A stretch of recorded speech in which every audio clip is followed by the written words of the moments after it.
This is the Big O Show. This is the Big O Show.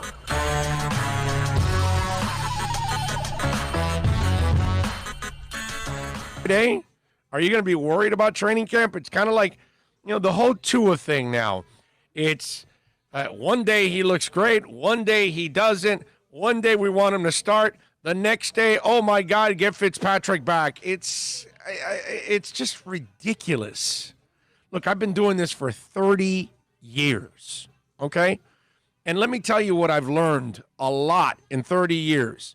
But what I've also learned about football and about football preparation and practices is that as the years have gone on, the preparation's gotten softer. There's less preparation going on in the offseason. And this year, there's even less than ever. And this year, they got together and they're kind of like on eggshells just trying to get to the regular season.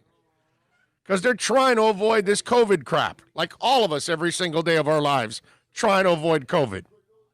And so you're not going to really find out about people until they actually play the real games against real competition, against people on the other side that are trying as hard as you are. Okay? And Byron Jones at this point, you know what it reminds me of?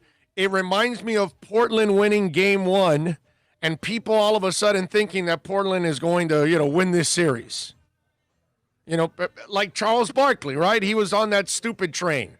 Oh, Portland's going to win this series. Bro, I don't care if Damian Lillard has an injury or no injury. They were going to lose this series. But the Lakers weren't motivated the entire time in the bubble because they had nothing to play for. And all you did with that win was give them a wake-up call, and that's it. And eventually, the two best players on the court start playing ball. It's over. That's all. And all that Portland talk has died down. Orlando won their first game. All that talk has died down. We overreact on all this stuff, and you have no substance. Byron Jones is a hell of a corner. The guy got a hell of a contract from the Dolphins, or he would have gotten a big contract from Dallas or somebody else. He was going to get big money because he's a player. Is he a guy that gets a bunch of interceptions? No. But I'm not going to overreact about Byron Jones playing well or not playing well because the guy's already proven that he plays well in the regular season. I don't care. And as for Tua, the kid's not even going to play when the season starts. He's just getting his feet wet now after having his hip surgically repaired, and he hasn't played football since November. So the kid now, the next time he takes the field, he's playing against NFL competition. So now he's got to also raise up his level of play, adjust to the game speed at this level, and he's doing it all from a hip injury. I'm not worried about Tua right now, bro. I'm not worried. It's this whole thing, like, it just gets ridiculous. And, we got the Weaver thing now, right? So Curtis Weaver gets released. All of a sudden, that was a grave mistake. How do we know? I mean, he's a 5th-round pick. I don't know. Sure, he could be Davin Godchow. And maybe he could be Zach Thomas. I get it. Look, I know the 5th-round picks that have hit and have missed. Wasn't Tim Bowens? No, it wasn't Tim Bowens. It was it's another lineman we had years back that was a 5th-rounder and was pretty good. It's happened. I get that. We've had all kinds of players come through that were terrible as 5th-rounders and were great. But I won't know if this was a good move or a bad move for 2 years. 2 years. Because you're not going to find out this year because he's going to have surgery. He's out for the year with the Browns. So you won't see him this year. So then he'll rehab and he'll start next year. And you won't find out till the end of next year whether the guy's a good player or not. Whether he can make the Browns roster or not. But all of a sudden, a bunch of you out there are way better GMs than anybody that takes the field. I think I was reading Barry Jackson's article, and he was saying, well, you know, the mistake, clearly a mistake. Well, how do you know it's a mistake? What the hell do you know about the kid?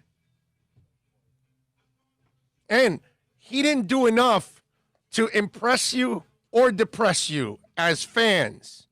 But obviously, behind the scenes, he must have not done enough to impress them. And that's all that counts. So 2 years from now, we'll find out if they made a mistake. Now, if you want to hang on for 2 years, you go ahead. I'll focus on Lawson and Agba and Strobridge and Wilkins and Godchow and Van Oy and everybody else that's on this football team. Okay? I'm going to worry about the Dolphin players that are here. I'm going to worry about the Patriot game in week 1. I'm going to worry about the offensive line. Okay? I'm not going to waste my time in this mental masturbation about whether Curtis Weaver is a good player or not when none of us know if he's a good player or not. We have no freaking idea. Only time is going to answer this thing. But the one answer you're not going to get on most players right now is whether they are going to be good or bad when we've been, 10 days into training camp? I mean, you heard the coach 2 days ago or yesterday. We got 14 practices before the start of the regular season. Come on, ladies and gentlemen. 14 practices. Is that supposed to, polish up every coal and make it a diamond at that point in 14 practices? Is some young man that comes from college supposed to all of a sudden prove that he's worthy and he's going to be great for you in 14 practices? Or are we going to see it more in the regular season when he gets railroaded by the Patriots in week 1, but then in week 10, he comes back and looks like a completely different player? Because we all would have cut Nick Needham in training camp, in the preseason, and in week 1 and 2 of the regular season. Do you cut Nick Needham in week 8? Do you cut him in week 12? In week 16? Because we all would have said, oh, they cut Nick Needham in training camp. Oh, yeah, that guy sucks. That was the impression. We haven't seen squat from Weaver. And yet some of us are complaining about the fact that he got cut, and we don't even know if he can play or not. With Nick Needham, we saw he couldn't play early on. I mean, that dude was making mistakes left and right. He was terrible. But yet they didn't cut him, and they hung on to him. So something behind the scenes, they must have liked about Nick Needham that they didn't like about Curtis Weaver.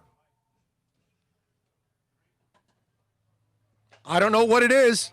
Is my headset off or something? Because I'm not hearing myself right now. I don't know. I hope. Okay, there we go. There we go. No, it left again. I don't know what that. Let me see. Anyway, so all right. There. Oh, you got it. You had it for a second.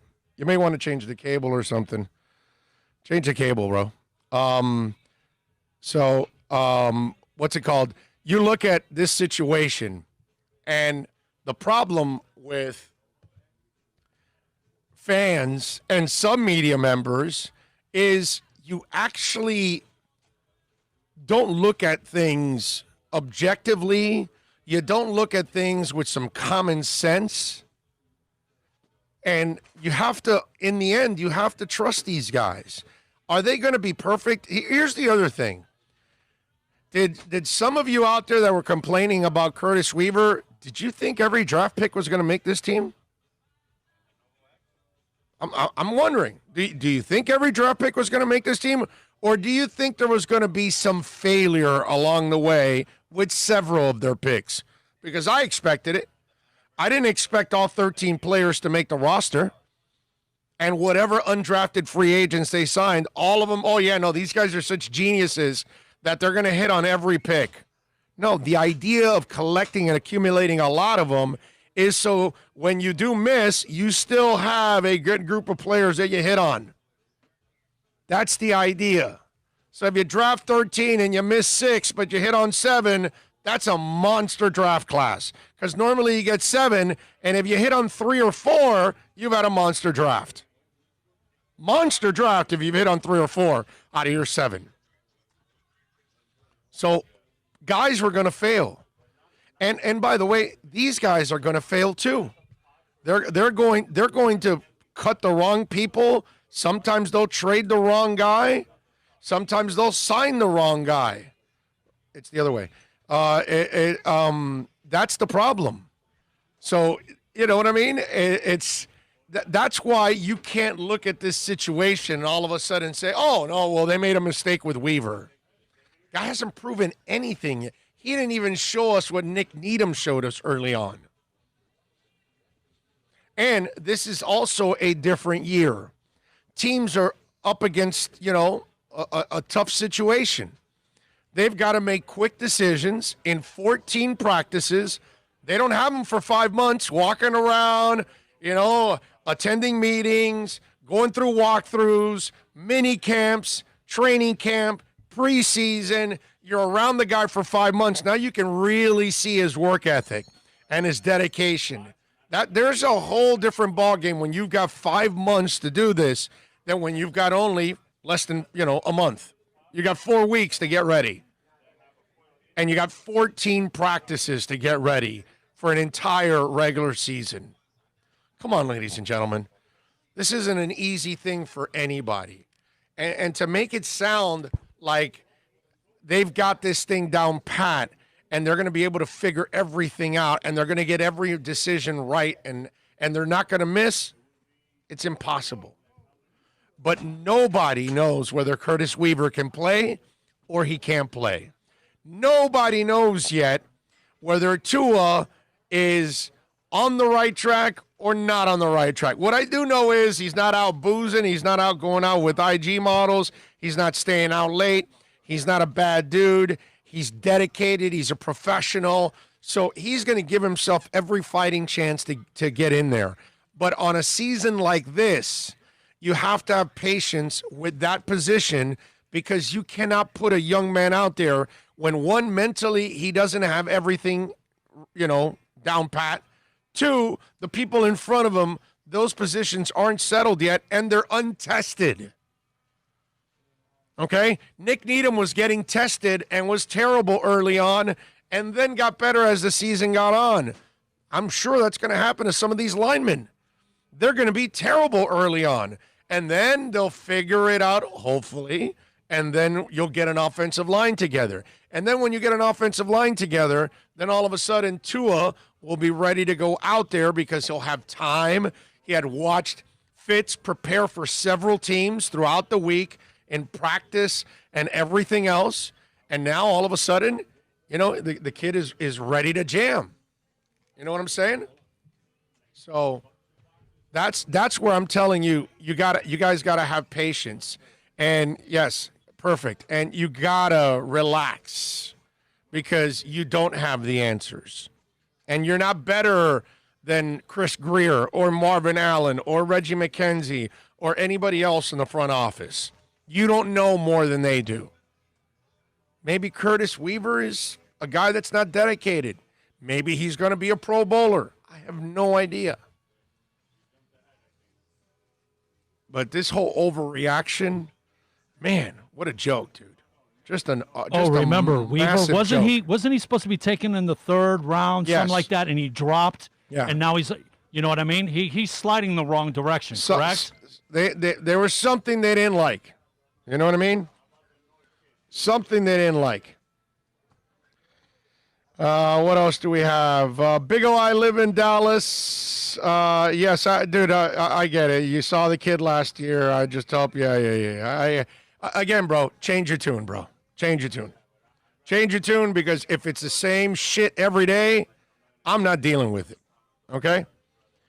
When it actually happens, then you can complain.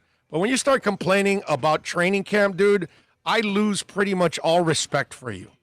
I just want you to know that. Okay? I just want you to know that. If you start complaining about a player in training camp with no off season, I can get it if it's training camp after the entire off season's gone on.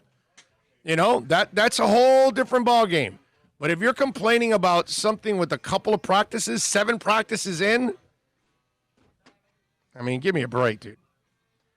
I'm assuming it was his work ethic, perhaps. They said he was a class clown in college. Maybe that carried over, just guessing. I don't know. But they didn't like him, obviously. They definitely knew something we don't know about him. Did you know all the crap that was going on with Antonio Brown behind the scenes in the Steelers? Did you know all the crap with Le'Veon Bell? No, I don't think so. Until we find out publicly. And then you start finding out privately, he did this, and this, and this. And then you're like, wow, holy crap. They put up with that much? That's how it goes. Big O, instead of criticizing, this is the same staff that finds gems like Preston Williams and Nick Needham. I just mentioned Nick Needham, right? He came off the scrap heap, right? And that's a serviceable dude. That's a really good backup corner for you now. So if they can find those kind of guys, I got to trust them on this. And, okay, look, we'll get pissed off about Curtis Weaver getting released 2 years from now. But do you think I'm going to sit here and get an ulcer worried about Curtis Weaver for 2 years? No, dude. No. I got a lot of things to focus on with the Dolphins this year if they play. And if they're able to get through a season with COVID, I'm excited to see what Fitz and company do this year. I'm excited to see whoever, Jason Stowbridge play. I don't care who it is. Malcolm Perry. I want to see all these young cats play. That's what I'm going to focus. I'm going to use the line that coaches use. I'm going to focus on the players that are here. I'm not going to focus on the players that are not here. Okay? This doesn't make any sense. The ratio of right calls to wrong calls with players in relation to players. Yeah. How many times have they been wrong? It's very small. And they haven't been here long enough for that either to measure them. You know what I mean? Because this is the first time they're all in charge and getting to do this kind of stuff. But again, time will answer those kind of things. But we've got to give time to pass. Of the 10 practices, whatever. 7. How many have been in pads, though? Only a few. Thank you. Yeah. And Craig Gordon says, hey, we're talking about practices, not a game, but practice. Allen Iverson is smiling somewhere. Exactly.